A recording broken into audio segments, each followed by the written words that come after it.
தமிழக மக்கள் அனைவருக்கும் இனிய காலை வணக்கம். அக்டோபர் 18 சனிக்கிழமை காலை சரியாக 8:30 மணிக்கு இந்த வானிலை அறிக்கையானது பதிவு செய்யப்படுகிறது. அதிகாரப்பூர்வ அறிக்கைக்கு இந்திய வானிலை அறிக்கையை பார்க்கும். இது உங்கள் ஏஜிஸ் வெதர் அப்டேட் சேனல். தமிழகம் மற்றும் புதுவையில் பரவலாக வடகிழக்கு பருவமழையின் தீவிரம் சற்று அதிகரித்துள்ளது அப்படின்ற மாதிரி தான் சொல்லணும். தமிழகம் மற்றும் புதுவையில் வரக்கூடிய மணி நேரங்களில் எந்த மாதிரியான ஒரு வானிலை அமைப்பு இருக்கிறது அப்படின்ற மாதிரி இந்த அறிக்கையில் நம்ம பார்த்துட்டு வந்துடுவோம். நம்ம ஏற்கனவே நம்ம கடந்த கால அறிக்கைகளை கொடுத்தபடி தான் நாம் கொடுத்துட்ருக்கிற அடிப்படையில் மழைப்பொழிவு எங்கெங்கே அப்படின்ற மாதிரி சென்று கொண்டிருக்கிறது. இந்த வானிலை சூழல் எப்படி அப்படின்றத நம்ம இந்த அறிக்கையில் முழுமையாக பார்த்து விடுவோம். தென்கிழக்கு, அதாவது இலங்கைக்கு தென்கிழக்கு புறமாக ஒரு சுழற்சியும், லட்சத்தீவு பகுதி வழியாக ஒரு சுழற்சி மெல்ல மேற்கு நகர்த்து வருகின்ற ஒரு சூழ்நிலை. இப்போ இதன் காரணமாக நமக்கு தமிழகம் மற்றும் புதுவையில் மழைப்பொழிவு தீவிரமாக தென் மாவட்டங்களில் மழைப்பொழிவு பதிவாகும் என்று நம்ம எதிர்பார்க்கப்பட்டோம். தென் மாவட்டங்கள்லேயும் சரி, மத்திய உட்புற மாவட்டங்கள், மேற்கு தொடர்ச்சி மலைப்பகுதிகளில் நல்லதொரு மழைப்பொழிவை ஆங்காங்கே பெற்று வருகிறது அப்படின்ற மாதிரி இந்த வானிலை அமைப்பை காட்டுகிறது.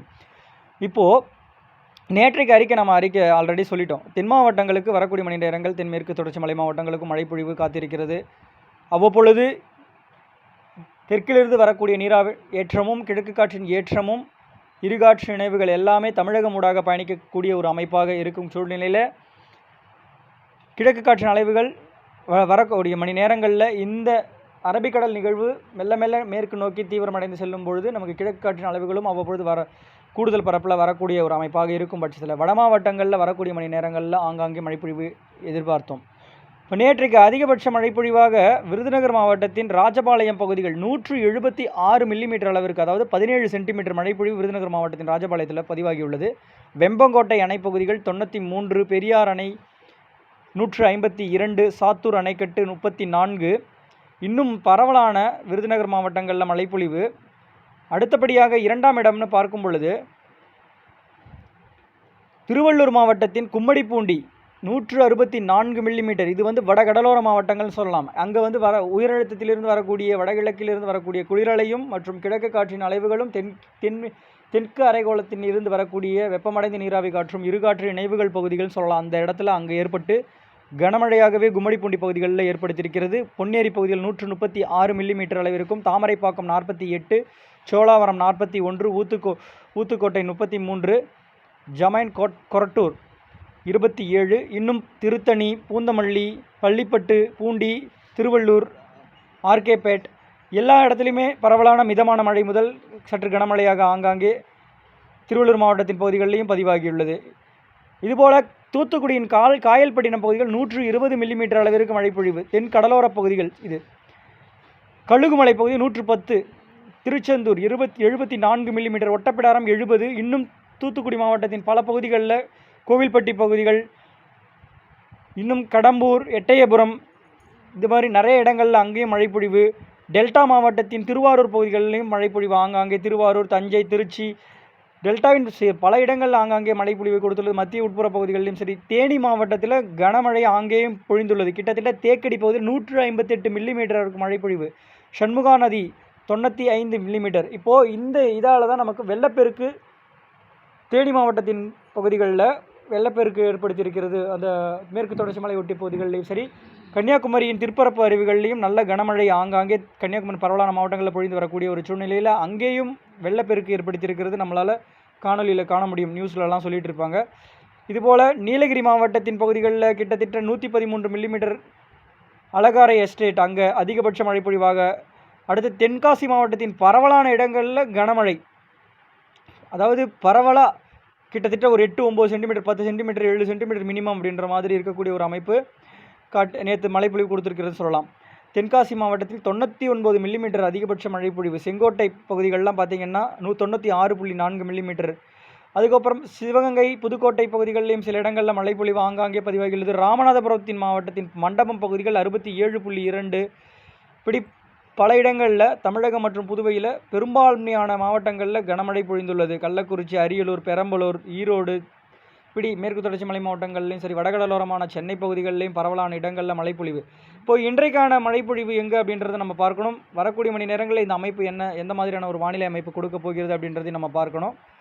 ஸோ வரக்கூடிய மணி நேரங்களில் இந்த அரபிக்கடல் நிகழ்வு மெல்ல மெல்ல மேற்கு நோக்கி தீவிரமடைந்து செல்லக்கூடிய ஒரு நிகழ்வாக இருக்கும். இப்போது அடுத்த நிகழ்வு நம்ம இலங்கை மற்றும் தென் தமிழகத்தை ஒட்டிய பகுதிகளில் நிலவக்கூடிய இந்த ஒரு வளிமண்டல காற்று சுழற்சியின் காரணமாக நமக்கு இப்போ மழைப்பொழிவு பதிவாகி வருகிறது. அதிகாலை வேளையிலும் சரி, நள்ளிரவு தொடர்ந்து ஆங்காங்கே அப்படின்ற மாதிரி மழைப்பொழிவை கொடுத்து வருகிறது. இப்போது இந்த வேளையிலும் சரி மழைப்பொழிவு தமிழகம் மற்றும் புதுவையில் ஆங்காங்கே பதிவாகி வருகிறது. குறிப்பாக இப்போ பார்த்திங்கன்னா மழைப்பொழிவு அப்படின்னு பார்க்கும்பொழுது இந்த அறிக்கை நான் கொடுக்கக்கூடிய அந்த ஒரு வேளையிலே வட உள் மாவட்டங்களில் மழைப்பொழிவு ஆங்காங்கே ஏற்படுத்துகிறது. ஏன்னா இந்த தெற்கு காற்றின் ஏற்றம் அவ்வப்பொழுது மேலே சென்று நமக்கு புதுச்சேரிக்கு வடக்கு புறமாக செலுத்தக்கூடிய ஒரு சூழ்நிலையில் இந்த சென்னை, திருவள்ளூர், காஞ்சிபுரம், செங்கல்பட்டு, விழுப்புரம், கடலூர், புதுச்சேரி போன்ற பகுதிகளுக்கு ஒரு மழைப்பொழிவை ஏற்படுத்தி வருகிறது. இப்போது இந்த நிகழ்வு வளிமண்டல சுழற்சியானது அரபிக்கடல் நோக்கி செல்லக்கூடிய மேற்கு நோக்கி செல்லக்கூடிய நிகழ்வு இந்த இலங்கை அருகே ஒரு சுழற்சி மெலிந்த சுழற்சியாக விட்டு செல்லக்கூடிய ஒரு தருணத்திலும் மற்றும் இந்த நிகழ்வு ஈர்ப்பினால் நமக்கு கிழக்கு காற்றின் அளவுகளும் ஏற்பட்டு இப்போ வடக்கிலிருந்து வரக்கூடிய குளிரலையின் காற்றும் இரு காற்றின் இணைவுகள் ஆங்காங்கே ஏற்படுத்தி நமக்கு மழைப்பொழிவு தொடரச் செய்யும் அமைப்பாக இருக்கும் அப்படின்ற மாதிரி நம்ம எதிர்பார்க்கப்பட்டது. இப்போது இந்த வரக்கூடிய மணி நேரங்களில் இந்த தெற்கு காற்றின் அலைவுகள் என்பது வட கடலோர பகுதிகளில் செலுத்தக்கூடிய ஒன்று. இந்த நிகழ்வு மெல்ல மெல்ல மீண்டும் தெற்கு அந்தமான் கரை அருகே இருந்து வரக்கூடிய நிகழ்வோடு இணைப்பை பெற்று ஒரு சுழற்சியாக மெலிந்த சுழற்சியாக மத்திய தெற்கு பகுதிகளில் தீவிரமடையும் என்று எதிர்பார்க்கப்பட்டோம். அதுபோலவே அங்கே அந்த நிகழ்வு அமையப்பெற்று மீண்டும் நமக்கு கிழக்கு காற்றின் அலைவுகளையும் சரி, தெற்கில் இருந்து வரக்கூடிய காற்றின் அலைவுகளையும் ஒரு கனமழை தமிழகம் மற்றும் புதுவையில் பெறும் அமைப்பாக அது மாற்றும். இப்போ தென் மாவட்டங்களில் இப்போ பெய்து கொண்டிருக்கின்ற இந்த கனமழை பொழிவு அடுத்து சில நாட்களுக்கு, அதாவது 1-2-3 நாட்களுக்கு கனமழை தொடரும். 20-21 தேதிகள் வரைக்குமே தொடர்ந்தாலும் இந்த நிகழ்வு மெல்ல மெல்ல வங்கக்கடல் நிகழ்வு மெல்ல மெல்ல வடமேற்கு திசையாக நோக்கி தமிழக கரை அருகே வரும் பட்சத்தில் கண்டிப்பாக கடலோர மாவட்டங்களுக்கு நல்ல கனமழை பொழிவும், இது அப்படியே சற்றே தீவிரமடைந்து வட தமிழகத்தை ஒட்டிய பகுதி வரைக்கும் சென்றாலுமே இப்போது இந்த அரபிக்கடல் நிகழ்வுகளுக்கு செல்லக்கூடிய காற்றின் திசை வேக மாறுபாட்டால் இந்த நிகழ்வுக்கு தீவிரமடைவதற்கான ஒரு சூழ்நிலையும் குறைவாக அப்படின்ற மாதிரியும் ஒரு அமைப்பு இருக்கிறது. எது எப்படியோ தீவிரமடைந்தால் வடக்கு நோக்கி செல்லும் பட்சத்தில் மழைப்பொழிவு கடலோரத்திலேயே கொடுத்து கொண்டு அப்படின்ற மாதிரி செல்லக்கூடிய தருணமும், தீவிரமடையாமல் இருந்து அது தமிழகத்தை நோக்கி வரும் பட்சத்தில் கண்டிப்பாக கனமழை அடுத்தடுத்த நாட்களில் தீவிரமடைந்து அப்படின்ற மாதிரி இருக்கக்கூடிய ஒரு வானிலை அமைப்பு இருக்கும். இப்போ இருக்கிற சூழ்நிலைக்கு மழைப்பொழிவு அடுத்து ஒரு 3 தினங்களுக்கு தமிழகம் மற்றும் புதுவையில் பரவலான மாவட்டங்களில் மழைப்பொழிவு, தென் மாவட்டங்கள்லேயும் சரி, டெல்டா மாவட்டங்கள்லேயும் சரி, வட கடலோர பகுதிகளிலையும் சரி, மேற்கு தொடர்ச்சி மலையொட்டிய பகுதிகளிலையும் ஆங்காங்கே தென் மேற்கு தொடர்ச்சி மலை பகுதிகளில் மழைப்பொழிவு ஏற்படுத்தும் அமைப்பாக இருக்கிறது.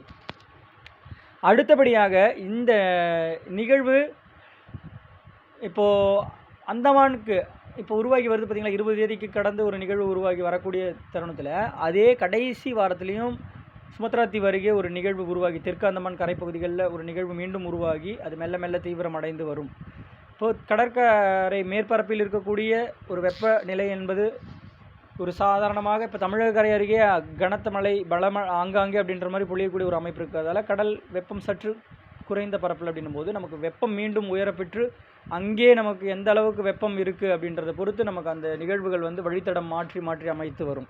இதுதான் பார்த்திங்கன்னா கணினி சார்ந்த ஒரு அமைப்புகளிலும் பார்த்திங்கன்னா மாறி மாறி காட்டுகிறது. எப்படின்னா ஒரு நிகழ்வு தீவிரமடைவது போலும் தீவிரமடையாத போலும் அப்படின்ற மாதிரி இருக்குது. இப்போ அன்றைக்கு சூழ்நிலைக்கு எந்த இடத்துல வெப்பம் உயரக்கூடிய ஒரு சூழ்நிலை இருக்கிறதோ அதே மாதிரி நம்ம நேற்று அறிக்கையில் கொடுத்துருக்கோம்.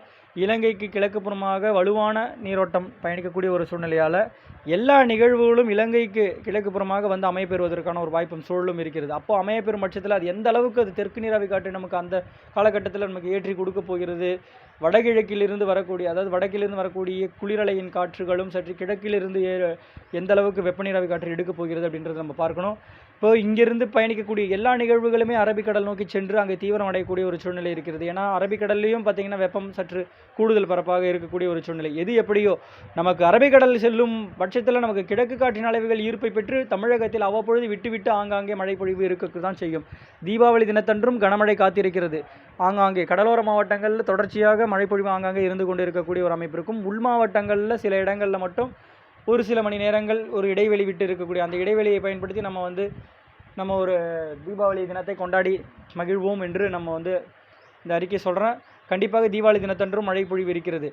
இப்போ இருக்கக்கூடிய வானிலை அமைப்பில் தெற்கு அரைக்கோளத்தில் இருக்கக்கூடிய தீவிர நிகழ்வுகள் வந்து தெற்கு நீராவி காற்றை அவ்வப்பொழுது கட்டுப்படுத்தி ஒரு சில நிலநடுக்கோட்டு பகுதியிலிருந்து அளவான ஒரு நீராவி காற்றை நமக்கு இந்த அளவுக்கு மழை பொழிவை கொடுக்குது. ஸோ இப்போ நமக்கு எம்ஜேஓ அமைப்புகள் காரணிகள் எல்லாம் நமக்கு ஒரு சாதக சூழ்நிலையாக ஏற்படும் பட்சத்தில் கண்டிப்பாக கனமழையாக வரக்கூடிய நாட்களில் ஏற்படும் அமைப்பும் இருக்கிறது. லானினா ஆண்டும் அறிவித்து விட்டார்கள்.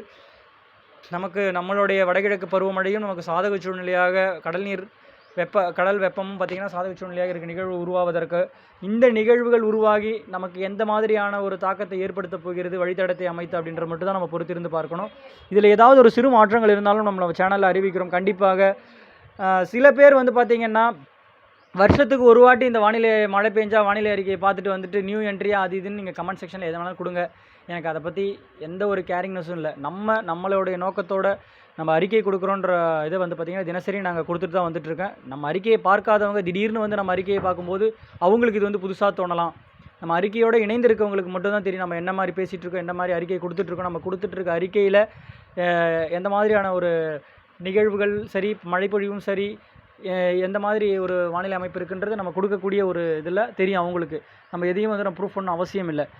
வானிலையில் ஏதாவது ஒரு சிறு மாற்றங்கள் இருந்தாலும் உடனுக்குடன் அறிவிக்கின்றேன். வானிலையோடு இணைந்திருங்கள். நன்றி, வணக்கம்.